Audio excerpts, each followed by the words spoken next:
It was the kind of cold that got into your bones, not sharp, not biting, just slow and stubborn, like grief. The wind moved through the trees at Cedar Hill like it had nowhere else to be. Leaves scraped the pavement in a rhythm I couldn't quite place, like something was unfinished.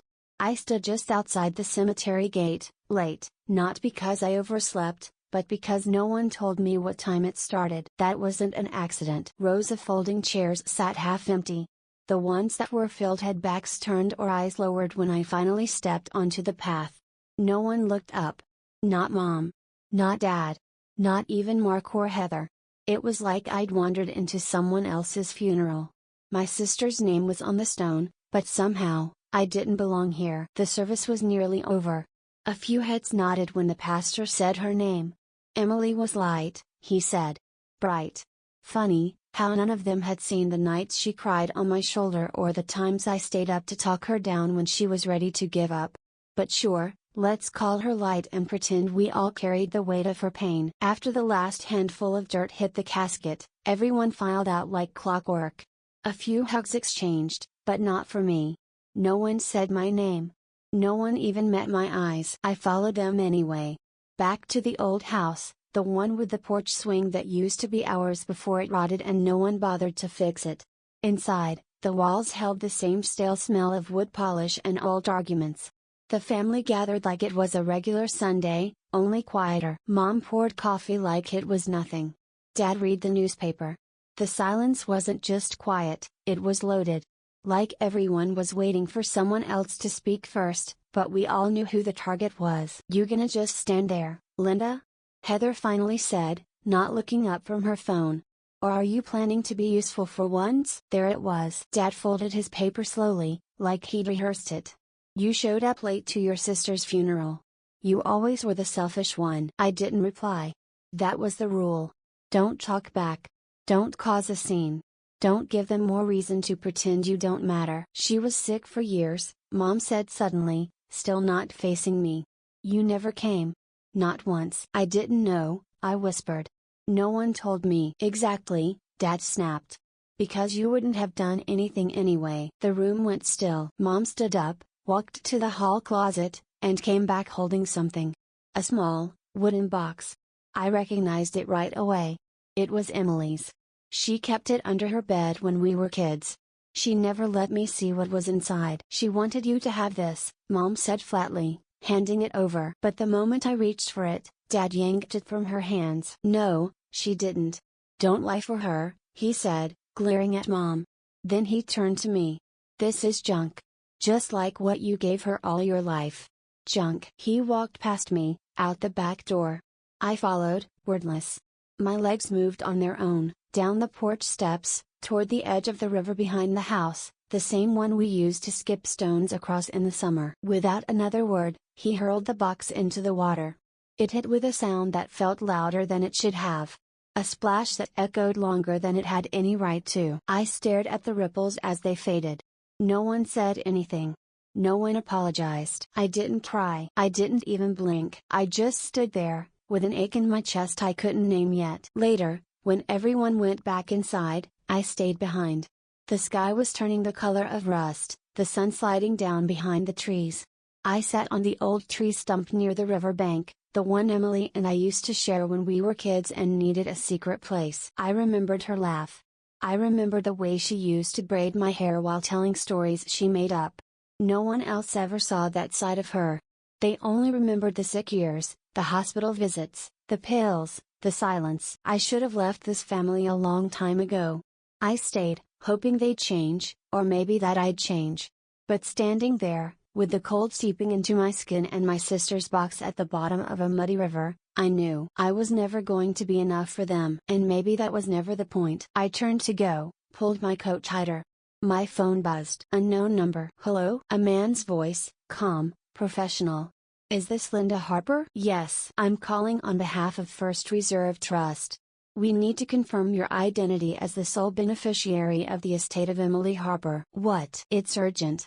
Could we schedule a time to review the terms of the inheritance?" I didn't answer right away. I just looked back at the house. And for the first time in years, I didn't walk back in. I walked away. I didn't sleep that night. Not even a minute. The motel room buzzed with the kind of silence that hums just below your hearing, too quiet to ignore, too loud to think through. I lay on top of the covers, fully dressed, staring at the water stain on the ceiling like it held answers. The call from the bank played over in my head like a scratched record. "You're the sole beneficiary," he'd said. Polite, clean voice. Not like a scammer. But also not like someone dropping that kind of news by accident. Was it real? A cruel joke? Some mix-up? I grabbed my phone and searched the name of the bank. First Reserve Trust. Kansas City. Legit. Private accounts. Discreet. Old money kind of place. Nothing I had ever touched in my life. Why would Lyra, of all people, leave me anything? She never told me. Never hinted. We weren't even in touch at the end. But then again, Lyra never did anything loud. She was the type to whisper her truth into empty rooms and hope someone heard. I sat up, rubbed my hands together, trying to chase away the chill. My mind kept asking the same question: what did she think I'd do with it? Because if she knew our family, really knew them, then she knew giving me anything would start a fire. Morning broke through the dusty curtains before I even noticed. I got up, washed my face with cold water, and pulled on jeans and a thick sweater. On the road by 8. Kansas City wasn't far, but the silence in that car was long. The bank was glass and steel and silence. A receptionist offered coffee. I didn't take it. I just waited until a man in a gray suit stepped out and introduced himself as Mr. Redmond. He led me down a hallway lined with soft carpet and even softer voices. His office smelled like cedar and old money. "Miss Harper," he said, folding his hands, "I appreciate you coming on short notice." He pulled out a file. Thick. My name on the front. "Before we begin, I'll need to verify your ID." I handed it over. He nodded. "These documents were signed by your sister, Lyra Harper, 3 weeks before her passing. They designate you as sole beneficiary of a private trust, valued at approximately $1.6 million, and a rural property under her name in Vernon County." I blinked. "Sorry, what?" "I understand it's surprising." I didn't move. Didn't speak. I just stared at the paper he placed in front of me. My hand shook as I signed. A part of me kept waiting for someone to burst in and say it was all a mistake. He reached into a drawer, slid over a small envelope and a USB drive. The envelope had my name written in Lyra's handwriting. 4 words scrawled across the seal: "Only you. Don't wait." I held the envelope in my hand like it was a piece of her body. Still warm. Still here. But I didn't open it. Not yet. Driving back into Cedar Hill, I saw Mark leaning against the hood of his truck outside my motel. I didn't even park before I knew he'd heard. "You think you're slick?" he barked the second I stepped out. "Sneaking around, going behind our backs? She was our sister too, Linda. She left me something. That's not a crime." "You don't deserve it." I didn't flinch. "I didn't ask for it." "You've always been the screw-up. And now what? Lyra hands you the keys to her life like you earned it? What the hell did you ever do for her?" My hands stayed at my sides.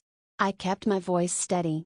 "Maybe she gave it to me because I never asked her for anything." He laughed, a dry, bitter sound. "You're just a mistake she couldn't fix in time." I didn't answer. Just turned and walked to my door. Back inside, I locked the bolt and sat on the edge of the bed. The envelope was still warm from my hand. I broke the seal with care. The note was short. "If you're reading this, then they've already shown their teeth. Don't give them your heart again." Just like her. Direct. No fluff. I plugged the USB into my old laptop. Videos loaded, dozens of them. Lyra's face filled the screen, gaunt but familiar. She spoke softly, like always. "They made me choose sides my whole life. I tried not to. I tried to be Switzerland. But neutrality gets you killed." I watched her talk about Mom's mind games. Dad's silent punishments. Mark's control. Heather's lies. And me, she talked about me. "You weren't the broken one, Linda. You were just the one they couldn't mold. That scared them. But it gave me hope." The tears didn't come all at once. They built like pressure, until I couldn't see the screen anymore. I pressed pause. Sat with the silence. I hadn't realized how badly I needed someone, anyone, to believe me. I watched every video. Every minute. Lyra documenting everything. Names. Dates. Money transfers. things I didn't even understand yet. That night, I didn't just grieve her. I planned. I started a list. Titled it in bold across the top of a motel notepad, "Things I Never Let Myself Want." And when I finished it, I grabbed my phone and typed a message to Mr. Redmond. "I want to see the land. Tomorrow." I drove into the driveway before dawn had fully surrendered today. The house looked the same, gray siding, stone steps, clipped hedges. But my mind told me it was haunted. The air was too still, as though the walls held their breath waiting for me. I stepped up the porch, heart tight, and knocked. Inside, Drusilla stood by the door in a silk blouse, cold smile in place. Arden hovered behind her, expression unreadable. In that moment the house felt like a courtroom already, every glare weighed, every footstep judged. She led me to the study. Awards lined the walls. Diplomas. School photos, none of me. On her desk sat a fat legal binder. Drusilla spun it open to a will. "This is Lyra's true will," she declared, voice firm. It was signed under pressure. She revoked changes naming you. She handed the will to the others present, lawyers, family friends, the silent watchers, to inspect. No mention of me. My stomach clenched. I asked her for proof. Demand after demand. But she insisted, coercion, mental stress. She was torn, she said. This was her final, conscious decision. Arden folded his arms and said nothing. The room felt thick. I had to fight the urge to lash out. I stayed calm. Inside, I was a coil ready to spring. Then Saren Wolf entered, holding a small speaker. "You won't refuse this," she said. She dropped the USB from my meeting with Mr. Redmond onto Drusilla's desk. The screen lit up. Lyra's voice echoed, "Mom, he needs this, don't take it from him." Another clip, "I refuse to let you write me out." The air turned brittle. Drusilla's face drained. Arden's jaw clenched. The false will cracked under the weight of truth. The room seemed to spin. Drusilla's lips trembled. She tried to steady herself. "I'm sorry," she said, breath catching. "I did it to protect you all." Then her tone shifted. "But I can rescind what I allowed. That property. The trust. I can reclaim it. Make this a circus if you want." She glared. "You'll make us look weak." But I leaned forward, quiet but firm. "Make it a circus, I'll show them what was buried." I left carrying the USB and Lyra's letter. In the car, I texted Cato, "I got it. Let's move fast." I stared back at that house, feeling all the frames shift in my mind, the porch, the door, the stolen pieces of me. This fight didn't begin with me, only now do I pick up the torch. I sat on the porch of the cabin as the last bit of sun slipped behind the trees. Coffee had gone cold in my hand. The files lay spread across the small wooden table in front of me, Lyra's voice still playing in my head like a wind chime that wouldn't stop ringing. It had been 72 hours since the funeral, and I felt like I'd lived 72 years. My legs ached. My brain buzzed.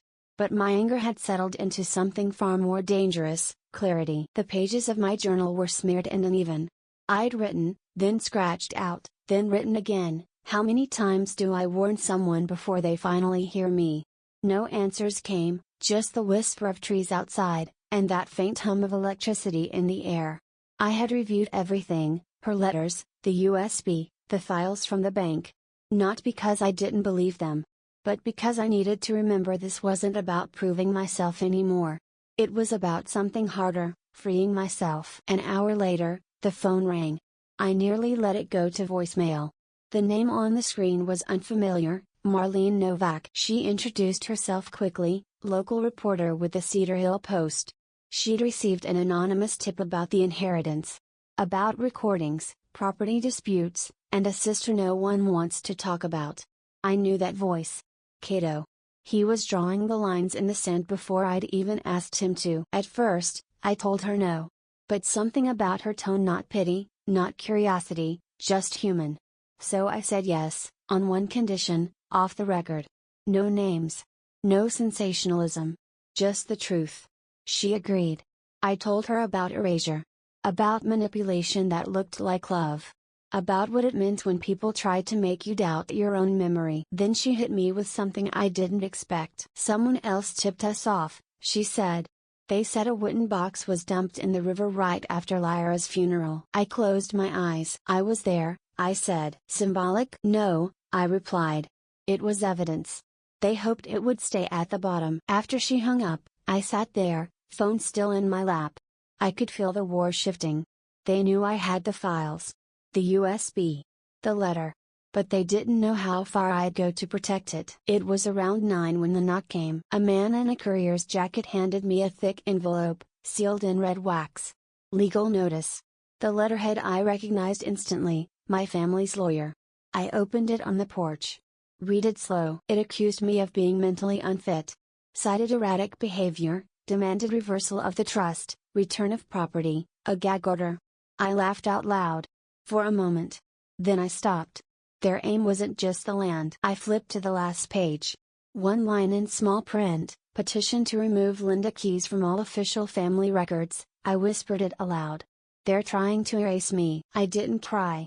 I went inside. From the back of the drawer, I pulled a folder marked 2009. My old therapy notes. The pages were painful to read, but I read them anyway. I needed to remember who I was back then. Who I had become.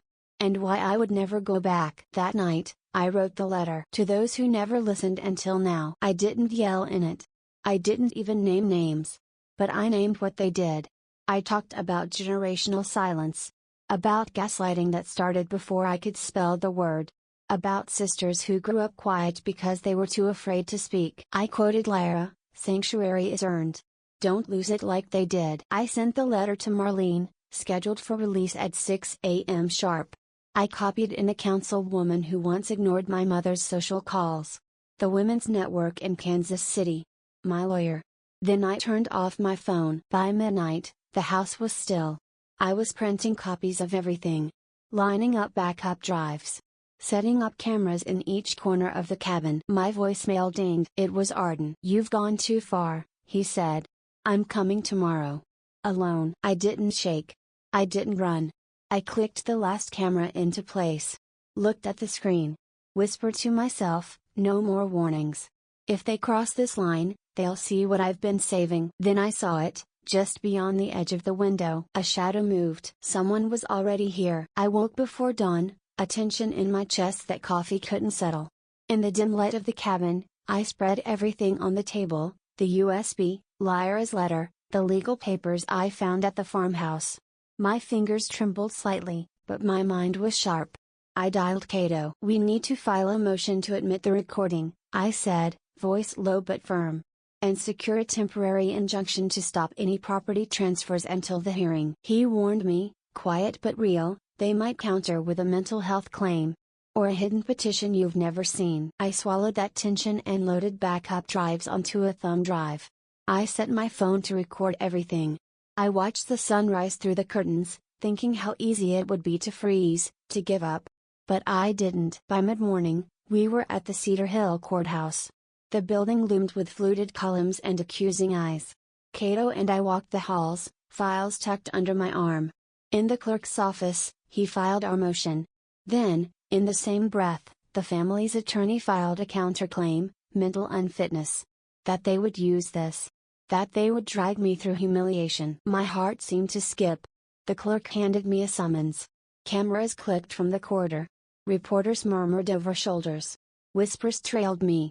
My name in their stories already. I stepped outside, inhaled deep. This is war by paperwork, not by shouting. I held on to calm because that's where I fight best. In court, Drusilla's lawyer stood to cross-examine. With measured technique, he probed my memory. He suggested I manipulated Lyra's trust. That I must have influenced her final hours. I answered quietly. I presented Lyra's writing, dates, emails, documents proving meetings she had encoded schedules.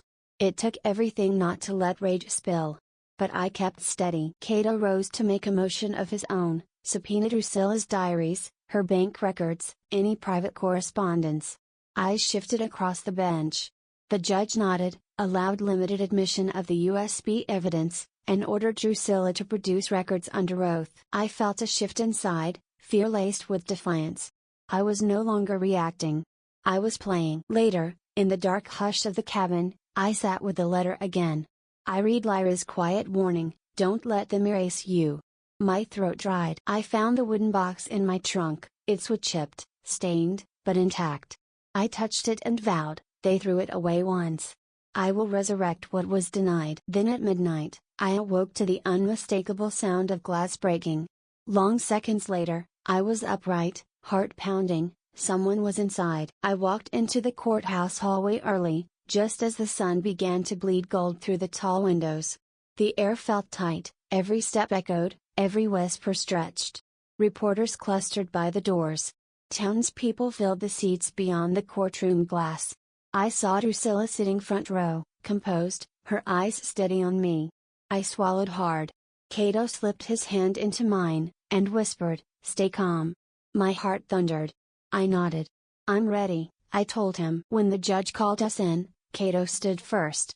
He introduced the audio recordings, Lyra's letter, the USB footage. I followed, rose slowly to speak. I told them about her silence in our household, the hidden documents, the letters she never sent. I described being erased. Then Drusilla's lawyer pounced. He claimed the audio was manipulated, edited. He tried to paint me as the influencer, not the victim. I waited. Then I asked for the analysis. I held a few sheets of forensic verification. The audio was intact. Undistorted. Original. They gasped. The room shifted. Then the defense dropped their bombshell, documents claiming Lyra revoked the trust herself.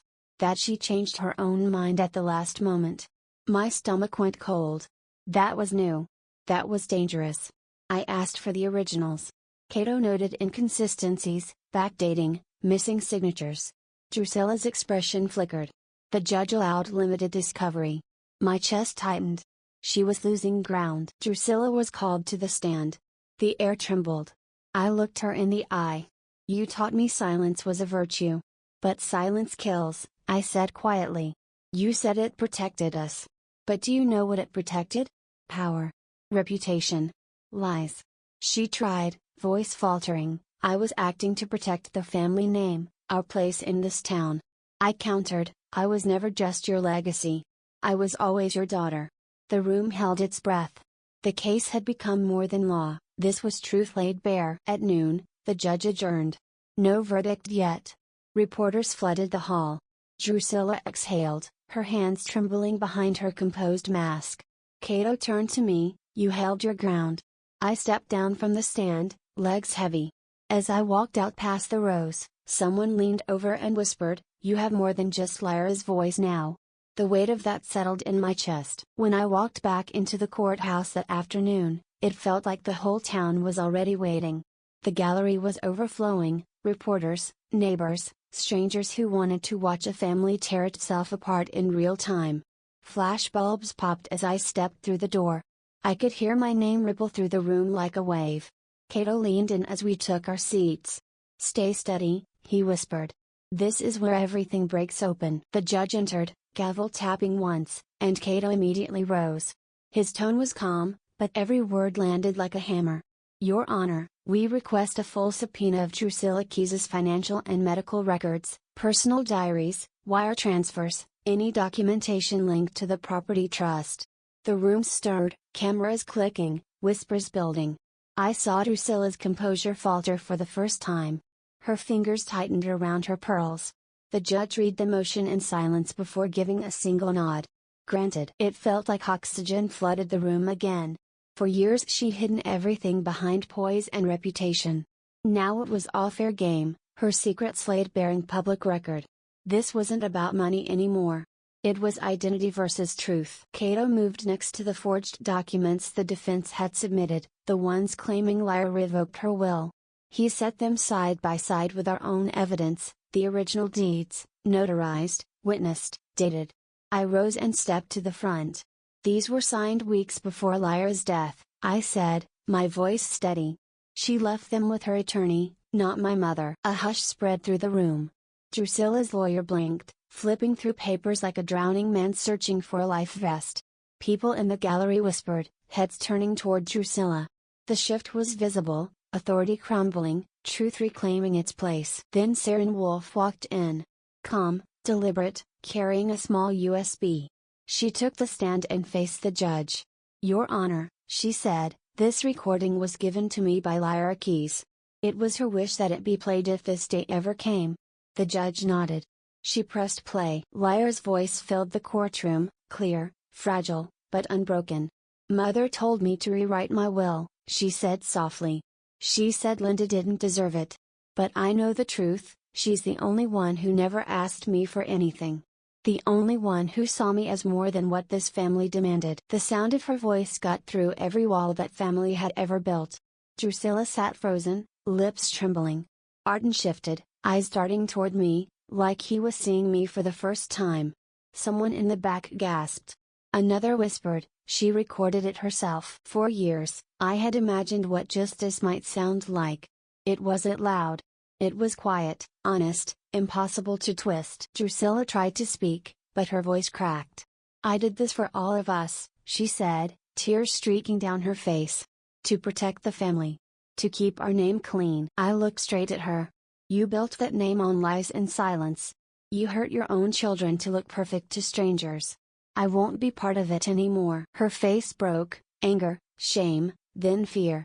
She tried to raise her hand, to argue again, but the judge's voice stopped her cold.